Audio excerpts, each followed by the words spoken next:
On football night, just about everybody in Hickory turned out to see the games. You know, the streets were deserted. Hickory wasn't very large anyway, so everybody went to all the games. That was it. That was the big event.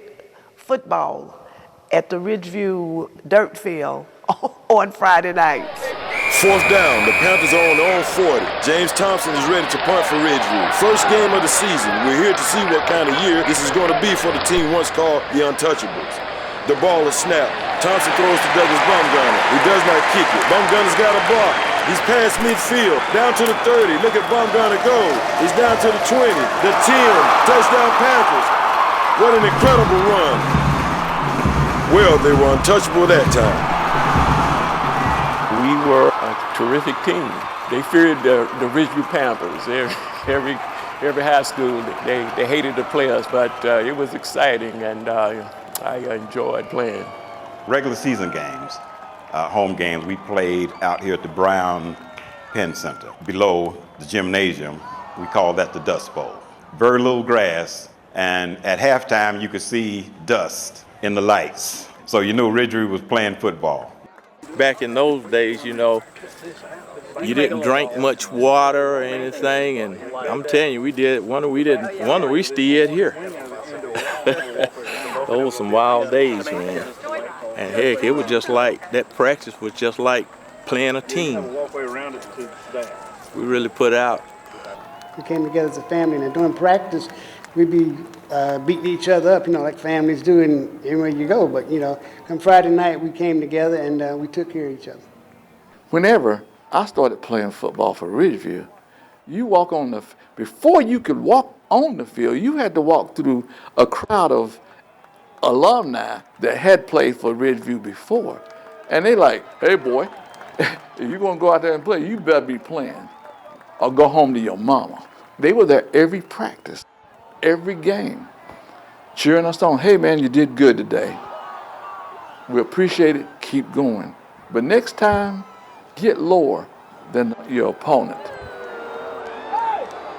We stayed in good condition. We'd actually wear the other teams down, and then like when the first stringers come out, the second stringers, they fighting to get in all the way down to the third string. Everybody wanted to play. You had to play hard to get into all that lineup. It just made us better. We were very conditioned and well coached to endure a game because you're playing literally both sides of the ball. There wasn't literally time off. You go back and rest the defense going, you go back and rest the offense on. You just changed positions as the whistle blew. You think you're the best and you play like the best, and there's competition between us guys and made us all, you know, good. I wanted to play just as much as the other guy did, but they had so much talent, you had to wait your turn. Well, what I find so remarkable about listening to the stories from some of the players from that 64 team is that they can walk from their communities that were on the other side of town to Ridgeview High School through white communities and actually receive like accolades and praise and just encouragement from their sort of white neighbors or white residents in ways that you don't really hear about in the historical record. That even though there was a separate but equal, I mean, I think it was something that was very real in the Hickory community, and that people, you know, when somebody deserves credit and deserves accolades, race didn't matter in that moment. People were really kind of in awe of these players, of these people, and I think that is definitely unique, and it's not something that you would see in very many places. We had great support from from the community and really from the entire Hickory area. When you looked up, if you happen to take time to look and see what's going on with the crowds, even before integration, our games were integrated. Everybody was there. Everybody was enthused about Ridgeview football. Everywhere we would go in the community, people would, encourage us to win every game, and they let us know that they are behind us. A lot of teams couldn't handle the formations that we put before them. As a matter of fact, I heard a couple of comments say, we never seen no formations like you guys run. Roger Scales put the offenses in that we ran. And our 44 crossbuck was one of the major things that made Douglas Baumgartner great. He was a super back. He's the guy that did the 21 touchdowns, almost 1,200 yards. But little do people know that we had 3 backs with double-digit touchdowns. Now, see, you might have one running back that has double-digit touchdowns, and 10 touchdowns a year is a great season. But we had 3, and they all had more than 10 touchdowns. That's part of the reason that they became untouchable. Once they get past the line, none of them have ever been caught from behind. I think we were pretty much equal. Now, other people probably say, well, he was a better back than you. And I said, okay, that's fine. You know, that's your pick, that's fine. You know, you might like Jay-Z, and I might like another rapper better. That's your preference. But to me, myself, I thought we was all basically equal. But we all had the speed, it's just in different moves. Mine was short and quick. Cunningham's was fast and long, and, you know, Birch was just like, I mean, he was just hard to touch. He just kept moving. And that's a good thing. Sitting target is easy to hit. I was blocking from Garner, and we were running down the sideline, and he said, "Come on, man, speed up, speed up." And I said, "I'm running as fast as I can." And then here comes a player from the other side, and I'm like, "Okay, that's it." And I fall down in front of him. And the paper said, "Fantastic block," or something other. I thought that was a hoot. It felt good to me. If a team had a nice field, that's all we talk about at first. Man, look at this field. Man, this is nice, ain't it, man? I always checked out the locker room. Wow, it's got clean floors. Grass. Yes. Opposed to dirt. Yeah, grass, yeah. Yeah. See, I think we were about the only school that had their own field. We had our own field, so we practiced on it, we played on it, practiced and we played, and never had time to grow grass in the center of the field because of all the activities that we had out there. The other teams had grass to play on, we didn't have grass. You played wherever he needed you, you played, and you didn't complain about it because you were blessed and lucky to be on the team.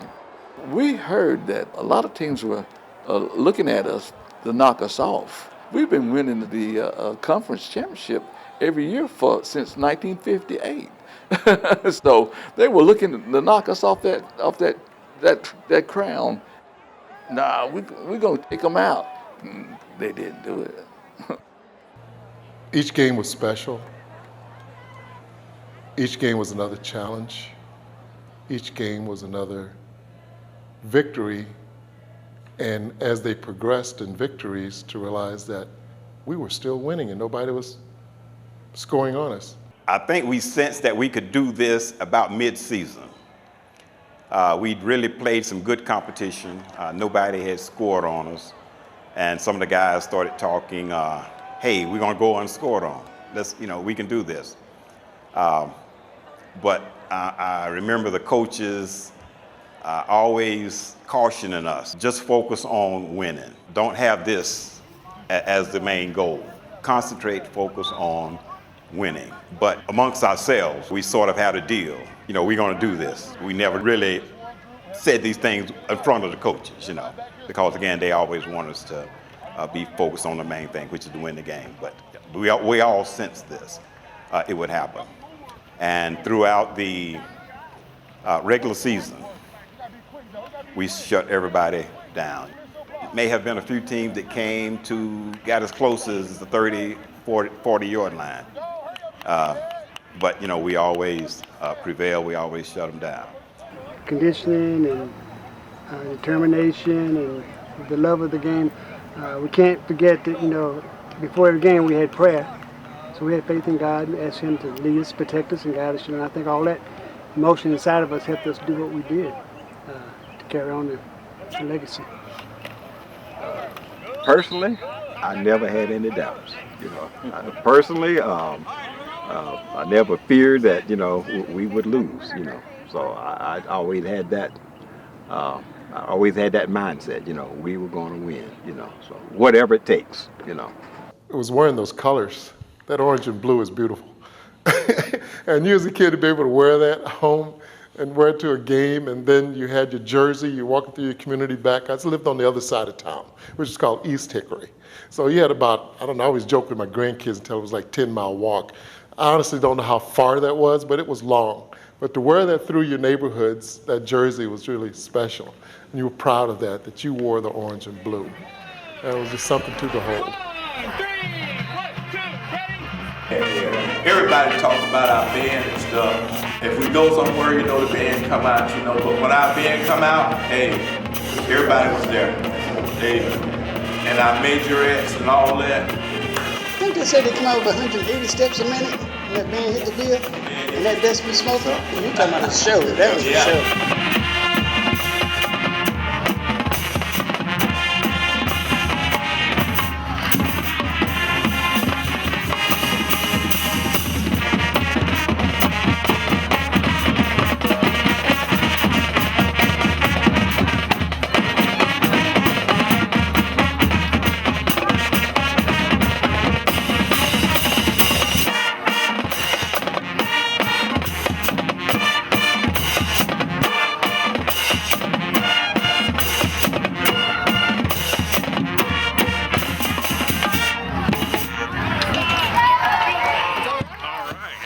We had one special trick play. This trick play involves you put the when you set the ball down, we huddle about 10 yards to the right or the left of the ball. Okay? And when we broke the huddle, the guys were on the line. They were over here, but they were on the line with their backs like I'm giving them instructions. All right? So doing that, they looked like they were already on the line. So that way, when the center broke out, the center would break out, and one of the running backs, like Baumgartner, would break out, and they would go over to the ball. We'd be calling them back. The center would say, what? And he'd go over, and by the time he gets over the ball and snaps it, then they just throw it over. It always worked for a big play. Always worked for a big play. That was the biggest trick play we had, and it was an excellent play too. Coach Scales was a real smart coach, and he did a lot of strategizing and stuff, and probably I would say that without Coach Scales, we wouldn't been as good as we were. Coach Scales, he was pretty good most at the time, so we were sort of down and not really playing to our potentials. And he would get us in the locker room at halftime or something like that. Or on the field, he'd call us off the side for a while. And, you know, he'd tell y'all can beat these guys because you're a better team. If you do what you are capable of doing, you can bring it out. I mean, he made you feel like he was Superman or something, you know. You felt it when he spoke to you, and you could see the concern in his face and the confidence that he had in you. And when a coach tells you can do something, I believe you can do it, I know you can, then it seems like that gives you a little more energy and spike, you know. So I think that picked us up a lot of times, helped us out. Because a lot of times you go out there, and sometimes you have some bad nights, you're tired, your game is off, and just sort of, all you want to do is just get it over and go home, you know. And then when you get that pep talk, and you go back out there, and it helps you. It helped me a lot. We had a lot of responsibility on our back to the communities, to the city, county, to play ball and play good ball. That's what always scared the crap out of me, is that I'm going to make a mistake and disappoint these guys. And you would stand out. So, I mean, it would be such a grave mistake. You're like, oh, God. And, of course, Mr. Scale would say, you know, it's going to be all right. And then Coach Davis would be like, what the crap? So that's the two different levels of coaching. It's unbelievable. Before every game, on the bus we would sing songs. One of the songs we used to sing was when we approached the stadium, it was I See the Lights, you know. There was a song back then, I see the lights, I see the party lights. So that's what we used to call the party, you know. I see the lights, I see the party lights, red and blue and green. Everybody, won't you come on out? We gonna, you know, win this game. Stuff like that, you know. And then let's go down and get it over with. We're gonna win this game. Yeah, those were before every game. Yeah. Let's go down and get it over with. Get it over with. Get it over with. Let's go down and get it over with. We're gonna win this game. We're gonna win this game. We're gonna win this game. Let's go down and get it over with. Get it over with. Get it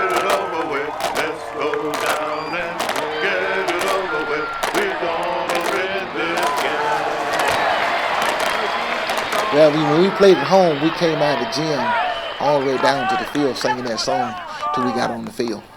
And that was the song. That's what they be hearing. And when we went out and played other teams, they heard it there too. When we leave the gym, they hear us coming. Okay? So that was our chant when we hit that door, headed to the field, going down to get it over. My senior year, the coach, we were playing some team, I can't remember what it was, and I had played both sides, and I was hard, and he pulled us all over to the sideline, and I was standing there, and blood was running out of my nose, and I thought, God, and he said, boys, I want you to remember this, kill a gnat with a sledgehammer. We're like, what the Sam hell is he talking about? Hey, go ahead, do it, play. Don't stop because you got 60 points or whatever it is. Keep playing. Finish it. And that's what we did. And I've used that philosophy from then until now. And it hasn't failed me yet. I don't halfway do anything. When I read things like Isabel Wilkerson's The Warmth of Other Suns and the ways in which African American children are raised, particularly if they're going to grow up and and achieve anything, it's that old adage in the African American community that you have to be twice as good to be half as well respected. And I think the kill a gnat with a sledgehammer is an extension of that, right? You have to go above and beyond and go big in order to really get the job done and be noticed, because to be subtle about it isn't going to cut it. Once again, at halftime, Ridgeview leads 28-0. Let's go. Let's get to it. Men, I know you want to keep the record going of not letting anyone score on you, but forget about that. Focus on winning the game. Don't let up. Remember what I always say, kill a gnat with a sledgehammer. My coach always said, on the line, you got John Hodge and Joe and Craig Wilfong and my cousin Charles Redmond, big dudes. I mean, they just pound you, man. You're like, oh, call the hospital. And me, hey, I'll knock you down. Hey, how you doing, brother? It's gonna be a good day. He said, no, you got to be one or the other. You got to be one bad, you know what, or you're gonna be the older boy. I said, I can be both. Just have to turn it on and off, whatever. We always had this thing about when if a play goes the other way, rather around the other end, if you're playing this end, well, you just don't stand here and let them go. You go over there also, in case they miss a tackle or something like that. Then you can be there to follow up and make the tackle. So we concentrate on covering each other's position to keep from letting anybody slip through the cracks. The reality was teams were not going to beat us. They knew they weren't going to beat us, so they just wanted if somebody could just score. You know, that would be their victory. If a team could score, they would be satisfied, you know. But they knew they weren't going to win. I got knocked out in Morganton. And this was the first game that my mother came to. She didn't want to come to the game. She didn't want to see her son getting hit. So I talked her into coming to this game, and I know I got knocked out. And the first thing I remember is I was on the sideline. I think they had something like an AM cap that wave under your nose. It's ammonia.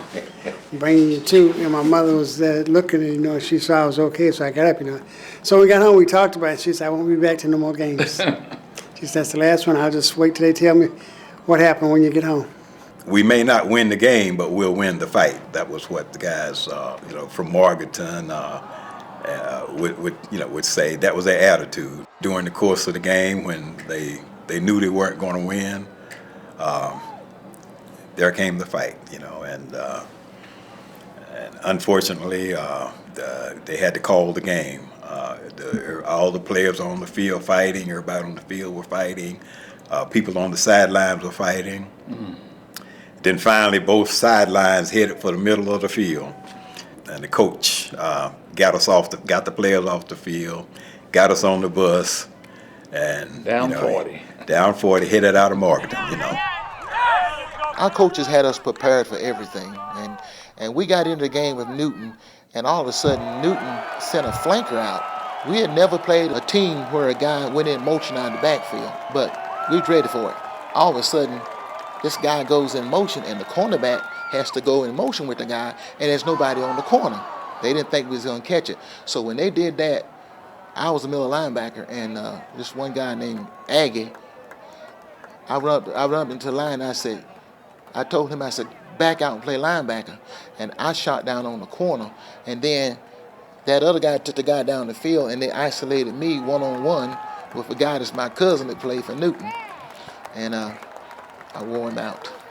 Wherever they were thinking you had to get there is no standing room. For some reason, out of 4 years of high school, we lost 4 games. I was on a team that lost 4 times, 1 game a year. Ridgeview.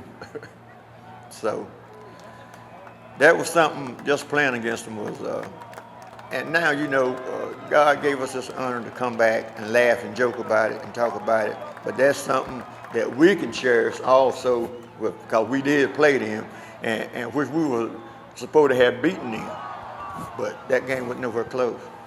36-0. They came at you hard. Hard. Newton, yes, was our biggest rival. And we always talked trash with Newton. And they were undefeated. But I think after the first series and Cunningham intercepted the pass, took it all the way back, I said it's over. It's over. So we went on and beat them 36-0. So. First play in this great rivalry. Newton throws the ball. Ed Cunningham intercepts. He's running it back for a touchdown. Boy, you better get up from there. Your grandmother's gonna ride here on this field and snatch your stupid-looking self up off this field and take you back over there on the sideline. Uh-oh, she looks like she's coming on the field. I said, I'm getting up, get me to my feet. And they stood me up, and everything was, I thought, Lord have mercy, who hit me? A truck. And they said, get it together, get it together. Jennifer Lukes had me one side, and John Harch had me one side, and they walked me over to the sideline, and my grandmother looked around. She's about 5 foot tall, 90 pounds, but she was tough, and she looked at me, and I said, and she went on back to her seat. I said, oh boy, that would be embarrassing. Your grandmother come on the football field and carry you off. That would be the end. The equipment was old, and I remember I got a plastic helmet cracked off of my head, and there was a guy in Hickory. I'm thinking he was connected with sporting goods, but that guy, he made sure that we had whatever we needed and I remember what would happen after a game. After a Friday night game, coach would go up on the square in Hickory, and this guy, he would come by and ask coach, said, you need anything? And the coach said, well, we need a couple of helmets and this and that. This is on a Saturday morning. Monday morning, it was there at the school.